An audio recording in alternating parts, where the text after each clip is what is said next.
You're listening to Heroes in the Moment. What's up, heroes? I'm Michael. And I'm Nathan. And today we're doing episode 6 and 7 of Daredevil Born Again. Combo part 2. Combo part 2 of 6 and 7. So we're going to get into it today, starting with episode 6, Excessive Force, which is the highest rated episode of the season thus far, with an 8.9 on IMDb. It's rated higher than 3? It is rated higher than episode I thought, 3. yeah, I guess 3 and 6 are the best. 3 is so good, man. 6 the is trial. 6 is good. 6 is good. 6 is really good. It's followed by one that's, 7's good. It's just out of place. And it's way out of place. Anyway. But episode 6 is good with really highlighting the serial killer known as Muse. And we get really introduced to him for the first time, showing what he's doing.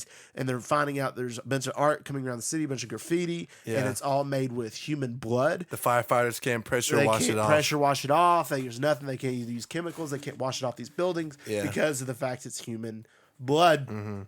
So they are, running this investigation for this particular character, and then Matt is told about this character by Jerry, right? What is that his name, Jerry?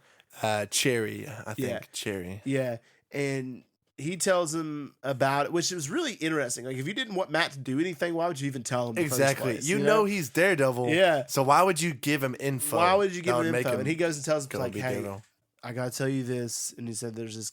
He's like, what is it? And he's like, there's a serial killer on the loose. And he's like, okay. He's like, he's killed over 6 people. And Matt's like, and then he's like, don't you go do anything about it. And then it's like, you just told Daredevil about a mass serial killer, and you expect him not to do anything? That's like telling Paul Bunyan that there's a bunch of trees in his backyard. Yeah, and he Expect can't him go not to chop them down. Right? Right? Like, what are you doing, dude? I know, man. That part's weird. It is just really weird. But anyway. But you better not be naughty and turn to that devil boy.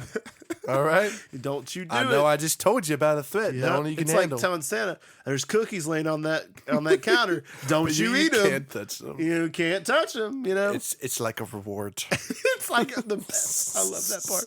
Django and Shane, shout out. Yeah, shout out. Great meme. Okay, anyway, but this episode highlights those different things with Matt Murdock's really struggling with what to do, right?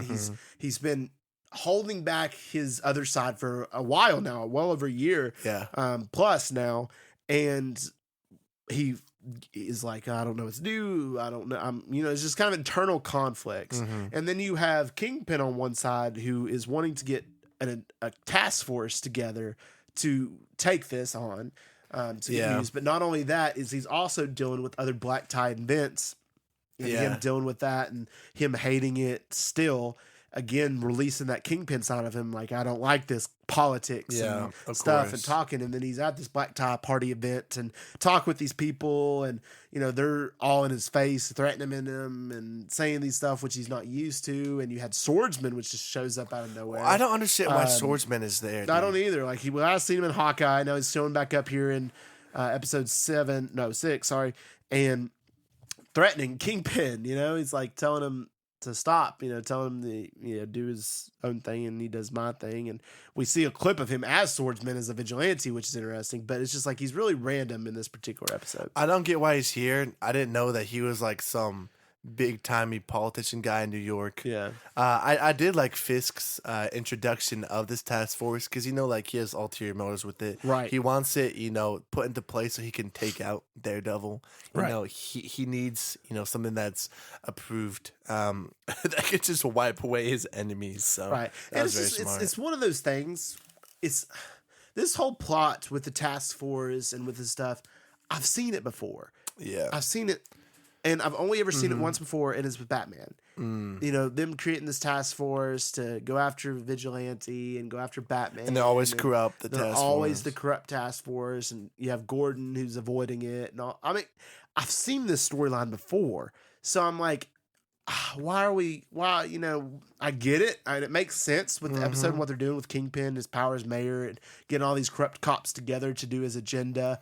But I'm just like, try something different or new, because we've seen it before. I don't know. No, I'm with you, man. That's just my feelings about that. Anyway, so we see everybody's hyping up at first Muse and like loving his artwork, but does not realize what he's doing. These two girls like come up to him, and like, "Are you Muse? Oh Can we my get a picture?" And then he just kills them He instantly. just kills them right there. right there instantly, and they're like, "Ah!" Yeah, anyway. like takes out their eyes. And then he takes everything. their blood and he paints with them. I'm like, this Yeah, dude's on the crazy. mural, like he was already painting, I think. Yeah. Or something like that. Yeah.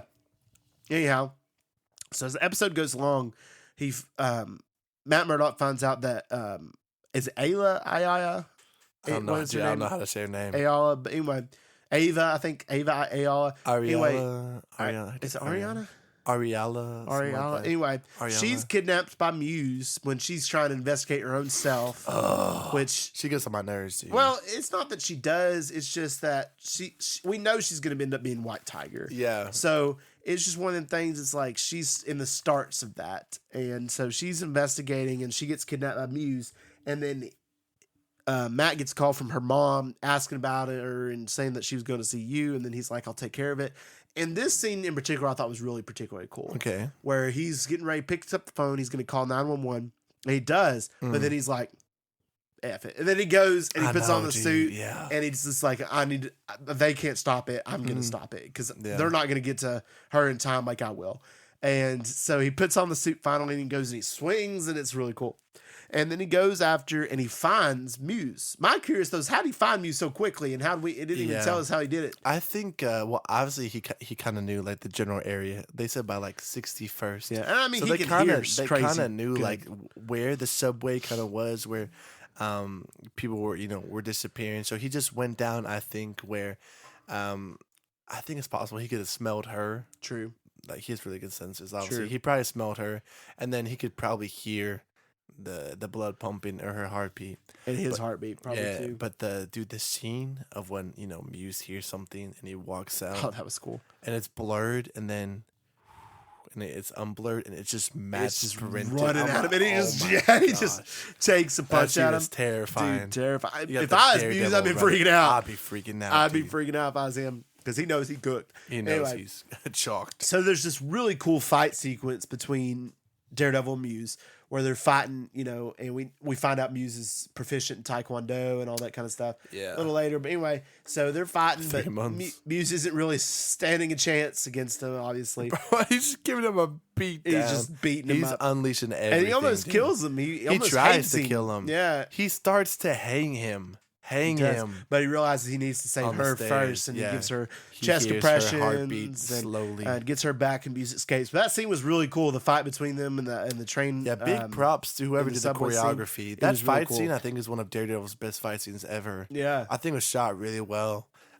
He's really athletic in it, and he's just beating the snot out of He's him. just beaten. It's really I cool. like the one part like where he yells, that scream he does is fire, and then the one Yes. part where he stands there and he lets Muse kick him like 2 or 3 times and punch him, and he's just taking those punches like his dad used to. Yeah. because like it helps him like get riled up even more. It gives him more Right. adrenaline. Right. It's crazy. Yeah. He's awesome. And so he takes out Muse, and Muse escapes, but he helps and saves the Ayala girl and gets her out where they start to finalize that Daredevil is back in action. And then Fisk, we see his reaction. And then we see what he does to Adam. Right? At the same exact time, At yeah. the same exact time that like, that's what the Daredevil's show's fighting about, Muse. those parallels. The parallels between the two characters being released of their inner selves. Yeah. And he goes to Adam, and you would say what happens? Yeah, so obviously, like Matt's unleashing his darker side, and Fisk does the same thing. All these frustrations are really boiling over, from his time being the mayor and what he truly wants to accomplish. So he opens the door, he gives Adam an axe, and he's like, "Come at me, bro." So essentially, like he's just trying to give him a fair shake, maybe so he doesn't feel as guilty about it. I don't know why. But he just throws that dude into the roof and to the table and to the wall. It's a wonder he didn't kill him. I don't is know a how wonder. Adam is still alive, but he breaks the axe and I'm like, dude, what? Yeah. It's That was crazy. fire. It's crazy. But yeah, the shots going back and forth between both of those fights was really, really cool. Because, there was a personal connection there with both. Like with Fisk, Adam, had slept with his wife. And then, with Matt, that was his client who got killed. And that was his niece involved there. So So it the was really parallels cool. are just really Parallels are awesome. really awesome between the two characters, and that's the one thing. But my thing, and this may be just me being too much of a critic, maybe a little bit too much. Maybe I'm being too harsh, but I feel like the parallels between Kingpin and Daredevil that they're doing are just too obvious. You know what I mean? I mean, not trying to say it just It's feels extremely like obvious. it's so obvious that you can't like do any digging for yourself. It's just thrown right in front of you. Yeah. Because it's going back and forth Between intermediately. the scenes, You know, you don't have to think about how they're parallels. It's obvious how they're parallel. They're both, debating between in their inner selves what to do if they go back to their old lives or stay with what they're doing right now. Yeah. And it's so obvious that it's almost taken away from some of the writing. Does that make sense? Am I too much? It is very in your face, and that's the entire point of the first season. Like between like the fade outs, like if it's Matt's one scene, then it's immediately Fisk the next scene dealing with a similar thing. Like like I know, like obviously they're not trying to obviously keep that a secret, but it is very much in your face. The it's very surface level. Instead of like showing what Daredevil's dealing with, then showing what Kingpin's dealing with, and then you can on your own put the two and two together and be like, oh. They're going through similar stuff. I don't know. Maybe that's just me being too critical, but I just feel like it's a little bit I don't too think so, no. obvious. You know what I'm saying? Of course. But anyway, that's how the episode ends with Muse still on the loose before we get to episode 7. So episode 7, Arch for Arch's sake. This episode, rather interesting. And out of place. Yeah. It feels really out of place. I'm very disappointed what they did with Muse this episode. Let me just start by saying, I think it probably is the actual Muse. I pray it's just a copycat, of some sort. But I just don't know. I don't think. I think they handled this episode extremely poorly. Yeah. And although it has some like really cool choreography and some cool fight scenes, really cool moments, I just feel like they did Muse really dirty. They did, and I would have loved for the season to focus on Muse, right? Muse is the main villain of the entire season. Of course. Because I feel like it would have been really cool. It would have been a really good build up with, what's his name? Hunter. I forget who he is. He's in Wednesday that plays Muse. I don't know his name, no. Anyway, I'll look him up. But I just feel like there should have been a better build up instead of having Hunter Duan.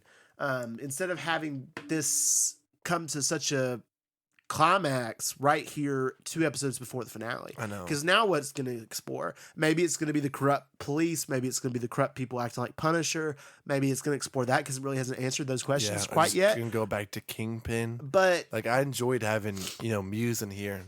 He was really nice, and like we'd only seen one scene of him before, right? He asks, what's her name? Is it Heather? Matt's girlfriend, like for her autograph in a book and says, I need help. Yeah.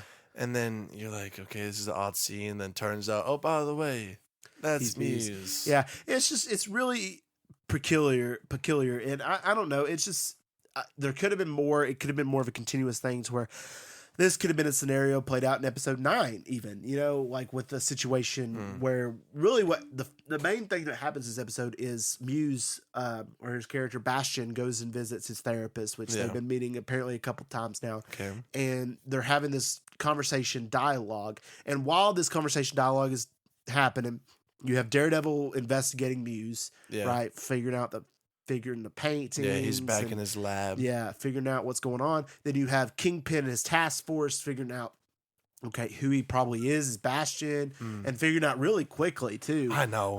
By the way, facial recognition. Now we know exactly who he is. Yeah, really quickly. Huh? And they put 2 and together with the canvases and this stuff. Anyway, so it says parallels. Yeah. And then also with them, and there's this scene in particular was the highlight of the episode, but it was, again, the wrong episode to have it, this scene. But him and the therapist, and what is her name? Heather, yeah. Glenn, so Heather and Bastion having this is a great dialogue. It's a very tense situation. Very tense. And you feel the tensity. I feel bad. Hunter Duhan is a great actor. He's very good. To show this, because I felt tense even looking at him. I was intimidated by him. Yeah.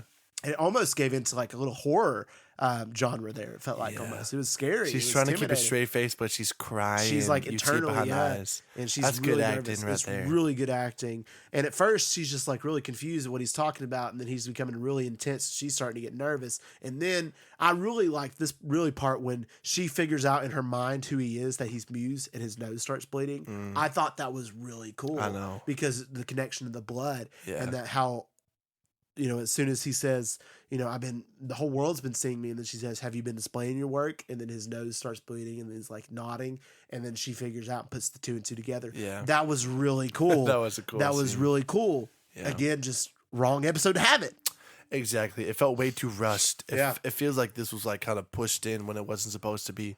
And one thing for me that didn't sit right, like it just seems kind of inconsistent with Muse's character. Right. Like, he's gotten away with 60 plus murders, probably a lot more. So he's extremely cautious. He's very good at what he does. Right. But then he like the canvas that he uses is only sold at 2 stores, you know, in the entire city or state.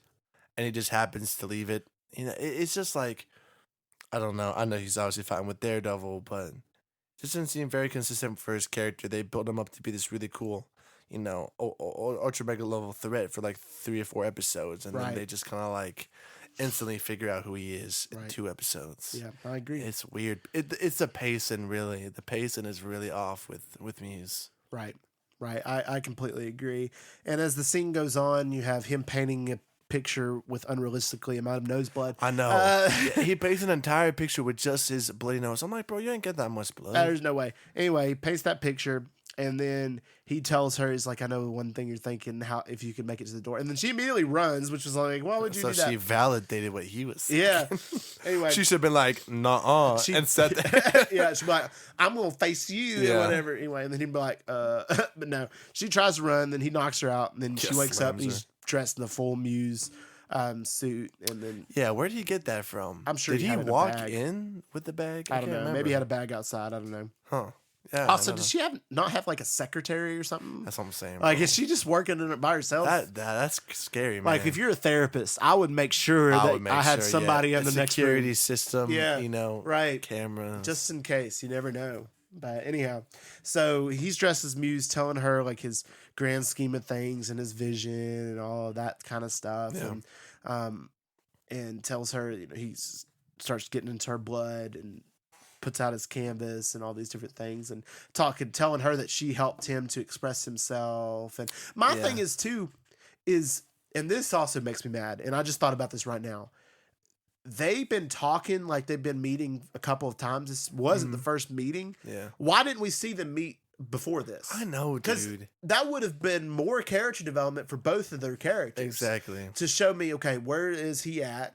Okay, maybe we didn't know he was Muse yet, and then now it's revealed. It would have been a bigger reveal, Yeah. and it been like if her and Bastion's conversations in earlier therapy sessions Yeah. were a lot calmer and a lot, you know, not as tense. Uh-huh. Then it would have made more sense. And then when it broke out here, you're like, holy cow, what's happened?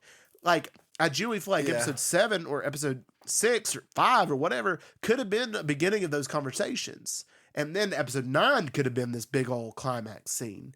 Yeah, I'm with you. I think they reveal this way too quick. They reveal his Muse. And they his didn't Muse. develop it. Yeah, no, they didn't develop it at all. I think it'd be really cool too if earlier we had gotten to see her with more clients, say maybe Yeah. 2 or 3 more clients. So Muse is not just singled out as the only other person possible Cool, that yeah, could right. be Muse. If it Showing was her like a couple other job. guys, maybe some girls, like Yeah. just like really short clips of her doing her job. So you know, like that way, Muse is still in there, but you're not like necessarily suspecting him. But Right. you still could recognize his face. I don't know. They handled that very poorly. They and did. rushed There it. could have been a lot better development there. Oh, she has a guy she's been with weeks. Oh, by the way, he's Muse. Yeah. It's like, Yep. And then he reveals on. himself to her as if like it would have been such a shock too. I know. You know, so Surprise. that makes me feel like there's a disconnect with the writing, that there was maybe some written scenes between their two characters prior to this. I wonder how much stuff had gone down with Muse before this episode. See, that's what I'm Because saying. it feels like the peak, the finale, you know, well, obviously it is of his character, but we're just missing so much. they were missing before. a lot for his character. Yeah. Like a lot. They tried to pull it off as if it's just this mystery, and then it's finally came to this. but this mystery only lasted 2 episodes. That's really curious when I thought he was supposed to be the season's 2 villain. episodes, man. You know? Like, Kingpin can't be the main villain for every season. You need to have, like, your smaller villains, you know, kind of day-to-day stuff. And then Kingpin's your overarching one. But, yeah, it was rather unfortunate. But anyhow, Daredevil swings in to the rescue, and they have this really cool, again, fight scene. This was really cool. Yeah. And it ends, and I thought it was really, really awesome when he was grabbing his knife and he was getting ready to go kill her, and then he throws his baton through his shoulder. He throws it through his body. That was sick. That he was throws it through his, sick. like, right through his shoulder, and then That he was pulls so him cool. back, and the blood spreads on his canvas. I know. Awesome. That was really cool. That was so, like, just, what's the word I'm looking for? Like, not metaphorical. Is it metaphorical? Like the way his own body was spread out on his canvas. It is kind of, you know, metaphorical. And it was really, really cool. And then they fight some more and she shoots him. And that was unexpected. Yeah, she just grabs his gun and she kills him before she passes out from her blood loss. And which I do think it's weird that he has a gun. Because he's never had a gun before. That Muse had a gun? Yeah. I don't know. We've never seen him with a gun. It was because, remember, it was going to be a murder-suicide. He was going to kill her and then kill himself after he finished. Which I feel like, you know, Matt says earlier in the episode, it's like, he says he's in survival mode. He's desperate. Yeah. But I just feel like it escalated so quick to like, wait, the serial killer that we just met, now the whole plan was for him to kill himself? Yeah, again, just not really well developed. Why was she like why was she the end target too? All right, yeah, like there was no build up. Why was she the end target? There like, was no we didn't get to build see their up. relationship. And I'm not saying like this stuff was bad. It's just like it was good. It's just disconnected. It's like we're missing chunks. Like everything we saw was good, entertaining, and well done. But we needed more to build up to it. We need more build up. We didn't get that. Like you're telling me that there was a huge connection between Heather and Muse, or Heather and Bastion, his character, before, you know, no one was Muse. And then now it's saying that she was the one that he wanted all along. And now it's done. Like, that doesn't make any sense. Like, why didn't you develop it further? Why wasn't there more conversations between their two characters? Why wasn't there more evidence of him? Like, why did he want to kill himself? Yeah. Yeah, there needed to be more for if you were going to develop the season about Muse. I'm totally with you, man. Anyhow. I really hope that it was just a copycat. I know it probably wasn't, but it's just like they fumble the bag immediately. They reveal his identity and kill him in the same episode. Yeah, which is like right after the episode where he fought the protagonist for the first time. It's really unfortunate. Really unfortunate. You know, but then obviously Fisk sees how he can use this for his advantage. Right. So, you know, he tells all the media, you know, that it was his task force that did this. We stopped Muse, and tells the task force. Wins a bunch of again makes sense from that propaganda, trying to make people like him and realize that he was him and not Daredevil, and Daredevil's bad and all this stuff. It makes sense with where they're going, but it just, again, it feels like the idea of where the show is going be a better side plot compared to the Muse storyline. You know, the Muse storyline felt like it would have been a really good pointer, and the task force, a side part of that. Yeah. But if they're making the task force the main part of it, it's making me sad. Well, man, that's the thing. Like we said, like Feige saw what they had and he fired the team, but they had already completed episodes. Yeah. They say episodes 2 through 7. So they say apparently they brought some people back for like 1, 8, and 9. So like I said, we've yet to see this stuff, but like I just like I said, that's why I feel so disconnected because there's a big change. And then that makes me think like, okay, what's 8 and 9 going to be like? You know, is 8 and 9 going to be like so amazing? Like? Is Karen and Foggy going to be back in it? Back in it? It's really curious to me, and you know, we'll see where it goes from here. But again, let me specify and say that Daredevil Born Again has been good. It's been very good. It's been I very like it. good. I enjoy it. We're just very critical, but I know. It's one of those things, and it's like I feel like there's some things that could have been better. Yeah. And not to take away and saying it's been a terrible show, like a 1 out of 10. No, it's been a really good show. It's just the build-up could have been much better executed. I completely agree. And one other like gripe I have with it, man, none of these side characters they introduce are interesting at all. No. Whereas no. like the original Except- show, like all these other guys, like Matt, Foggy and Karen, everybody is so cool, and you're invested in their stories. No. It's like everyone else they put around Matt is just kind of. The only one I could say that is interesting to me and personally is Heather. I feel like she's the only one that's I like. Well, she would have been more that's interesting compelling. if we got to see more sessions. Yeah, exactly. Exactly.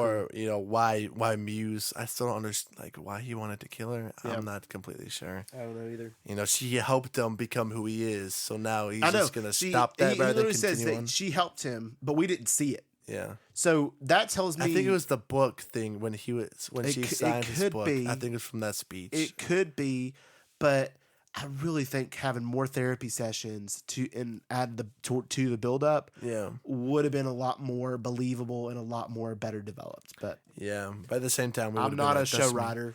Man, I just hope please be copycat, but it's probably not. My Probably hopes not. are We'll down. see. Like you said, maybe episode 8 and 9 will be really, really amazing and top tier. Like we said, like the show's been good, so maybe 8 and 9 will be like crazy good. So we'll see. Yeah, I mean, I sure hope so. I have hope though. Yeah. All right, guys. Thank y'all so much for listening to this episode. And as always, if you liked it, please let us know by giving us a download and a 5-star review wherever you listen to your podcast. If you guys want early access to all of our episodes and exclusive access to fun episodes and additional movie reviews, feel free to subscribe to our membership, Heroes HQ.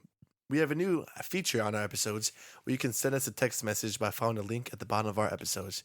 You can submit your questions for Heroes Q&A there or just shoot us a DM on Instagram. And then lastly, feel free to also check out our YouTube channel and our Instagram at Heroes in the Moment. And we just want to thank you all for listening. And as always, we love you 2000.